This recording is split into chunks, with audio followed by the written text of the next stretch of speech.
欢迎来到新闻频道。当您订阅频道时，演员们会很高兴。厦门街头偶遇谭松韵，她不大红真不是演技问题，我终于懂了。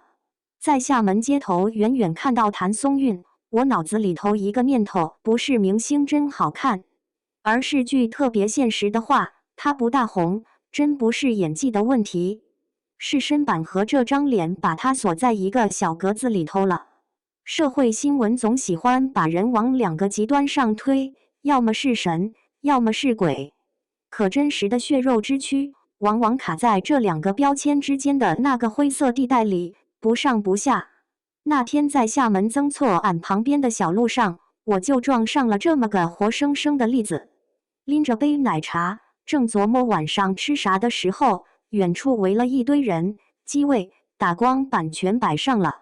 路过的全举着手机，我往监视器那边瞥了一眼，屏幕上那张脸看着眼熟，是纯儿。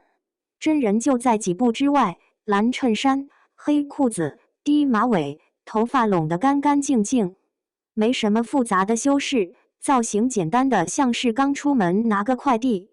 脚上那双白色休闲鞋，厚底起码4-5厘米，可就算踩着这么高的底子，整个人站在那儿还是小小一只，跟屏幕里那种存在感完全不是一个量级。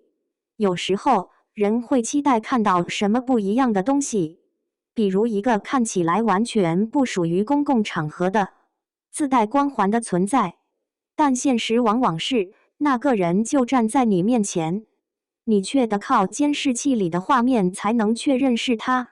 不对，应该说是靠着别人的镜头才认出那个缩小了的存在。这种反差很难描述。一个在屏幕里能撑起整部剧气场的人，一旦被塞进真实的3维空间里，视觉上就缩了水。但那种专注的状态，又是剧组那套流水线式的忙碌里唯一让人觉得踏实的点。他的长相一眼看过去就和大女主没什么关系，更像是你家楼下 7-Eleven 夜班收银的小姑娘，或者初中班级里那种从不迟到的纪律委员。脸确实是能打的，标准的8张脸，上了镜自动变成娃娃脸那一挂，摄影机对到鼻子间拍也没再怕的。但镜头一拉远，拉到全身景的时候，残酷感就出来了。腿是真的短，手脚也小，整个人在画面里显得很局促。身高视觉上撑死了不到1.6米，比例这玩意儿骗不了人也不对，应该说镜头比任何人眼都诚实。站在路边看他和对戏演员走同一条街，差距就出来了。男演员身高不算顶格，但气场往上顶，他整个人却在往下缩，像被画面活活压住了。身体条件这东西真就老天发牌，找谁说理去。讽刺在这，他那副长相搁电视剧里反倒成了硬通货。翻翻《甄嬛传》，纯儿这个角色沾人单纯，多少人对他的第一印象就是从这儿来的。后来的最好的我们以家人之名锦衣之下，哪部戏不是靠那张娃娃脸和不算刻意但挺舒服的表演才能立住？观众老说看到他就有种天然的亲切感，这话我倒是认。他这路数跟流量明星那套工业流水线作业完全不沾边。我专门把过去几年的新闻扒拉了一遍，除了电影电视剧上映那会儿跑跑路演，基本见不着他因为什么狗血八卦挂在热搜上。公开物料里，他的轨迹特别简单，进组拍戏、综艺飞行、宣传期营业，完事就消失。生活里低调的跟素人差不多。中国青年报和央视网早2年还专门写过他，夸他身上有股子邻家感，说他没有偶像包袱。老实讲，在现在这个动不动就私翻买通稿的圈子里，能维持这种人设挺不容易的。观众缘不差，演技也不掉线，可就是死活够不着顶流那个位置。以前老觉得奇怪，怎么一刷剧就看见他不是配角就是小成本女主，来回打转，直到在厦门亲眼撞见，从头到脚扫了一遍，脑子里蹦出一句特现实的话：这身板和这张脸，真撑不起那些大女主的场子。厦门那边的新戏路透，估计该看的都看了。流传最广那张三角巾、花围裙、厨娘打扮。说实话，这身跟她合，灵动、俏皮，有股子市井气，但绝不脏，也不俗。有人讲像隔壁爱做饭的小姐姐，这话点到根上了。她一笑，眼睛弯下来，你立刻信她是个在厨房里转悠、嘴碎又心热的小人物。其实她一换回检察官制服，情况就完全不一样了。白衬衫、西装、长裤，这身打扮要是放在个高个子、下颌线棱角分明的女演员身上，整个人的气势是往外撑的，站在那里像一棵树，气场自己往上拔。可到了她这里，镜头一拉远，你看到的画面就有点说不上来。单看脸，明明是个精明干练的职场人，但全身比例一出来，那感觉马上就变了，更像是个小孩偷穿了妈妈的制服，人撑不起来，衣服反而把他整个人给吞进去了。那场戏是在单位门口拍的，他站在那里，脚不稳，表演利落。可你就是会多想，这个检察官看着太年轻了，甚至有点稚气。现实里当然有娃娃脸检察官，这没错。但电视剧的讲说服力，观众要的是第一眼就信这个人能镇住场子。他今年36岁，身份证上的数字很诚实，成熟女演员没跑了。但那张脸那个身高，看着还是像刚从大学毕业没多久的人，这就有点尴尬了。让他接着演高中生吧，观众会出戏，自己心里也过不去。可要他去演那种气场2.8米的大女主、女企业家、大律师，或者宫斗剧里翻手魏云的大妃娘娘，他又确实够不着那个范儿。外形上不占便宜，这是硬伤。戏路这么一缩，资源自然就往某一个方向偏了。不是他想不想选的问题，是能选的本来就不多了。这几年他接的现代剧，角色定位基本都往讨喜方向靠，带点少女感的小人物。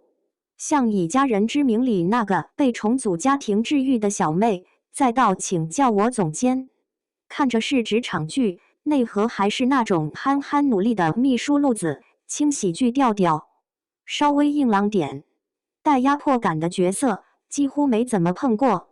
就算有那么点转型的意思，也不会走极端。说白了，身高就是演员的非卖品，不是靠练能练出来的。演技当然能救场，但镜头这玩意儿从来不跟你讲情怀。你见过的那些大杀四方的角色，10个里有8个是身高和骨架在背后撑着。1.7米的女演员随便一站，不说话，那种老娘说了算的味道已经砰一下出来了。不对，应该说是导演根本不需要给他设计低头看人的角度，他平视就能带出那种压迫感。反过来，1.5米出头的女演员，哪怕你把正装穿出花来，气场也容易往元气少女那边偏。不是她不努力，这是镜头语言在跟观众玩心理暗示，骨架比例就是那根看不见的线。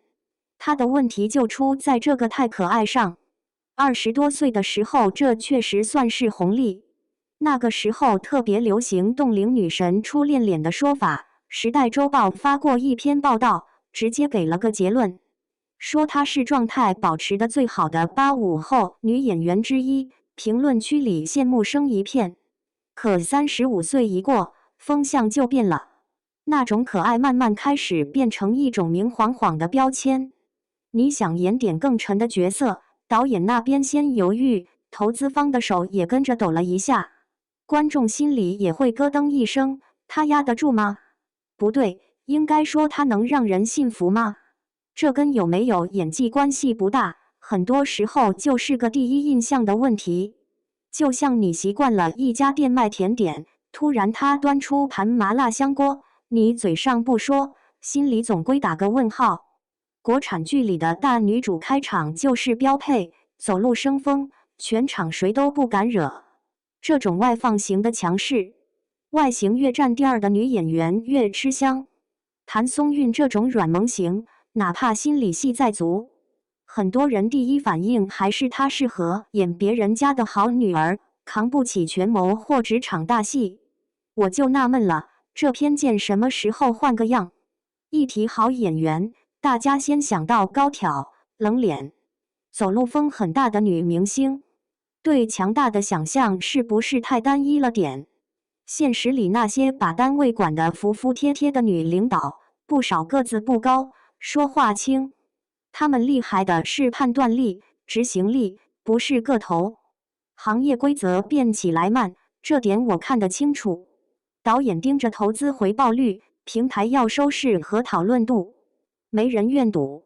你演个厨娘普通女孩，大家觉得稳；你要演全剧中输的女主，投资方自然多掂量几遍，这是买卖。那天在厦门看他拍完一条，导演在监视器那边点头，说可以，很好。他就乖乖站旁边听调度，偶尔弯腰跟工作人员说两句，态度特别客气，人也不端着。这种性格和工作状态，我挺喜欢，不闹不作，靠作品说话。可娱乐圈有时候就这样，你越不吵不闹，存在感反而被压过去。他偏偏真没多少绯闻可炒，媒体写他，最多提他年轻时那段不幸的家庭经历，说他一直坚强乐观，工作也拼，采访里很少抱怨。很多粉丝说她是迟到的女主，觉得早该大火。但从现场看完真人的角度讲，她已经在能控制的范围内做到极致了。演技、口碑、人品、牌面非常干净，就是硬件条件在拉扯。我倒不觉得她红不起来，人家早就是大家认识的名字了，热度资源也不算差。只是说她很难变成横扫全年大奖，一口气稳坐一线的那种大女主代表。她更像是只要出现就有人说爱，是她，我愿意看她演。但提到压全场的王炸角色，第一反应不一定是她。观众缘这东西挺玄学，戏路和气场又是摆在那里的现实。有些演员靠1.7米的个子加凌厉长相，天生占风口上；有些像他这样，永远带点长不大的孩子气，你说是福还是难题，真说不清。不过话也说穿了，他现在这个路数，只要身体扛得住，一路演到40岁往上。小人物、小人物家属、小镇女人、普通职员，这类角色反而会越来越有滋味。等观众彻底接受他就是这种生活流的好演员，那时候大不大红，反而没那么重要。我站在厦门那个巷子口，看他背影晃出画面。现场一收工，人群立马散开，游客继续吃海蛎煎，摊贩继续吆喝，谁也不会一直围着他转。你说他撑不起大女主吧，可他身上那种不抢戏、不抢镜，但你一看就舒服的状态，说不定才是很多剧真正缺的东西。演大女主是爽，可把小人物演出味道，也挺香的。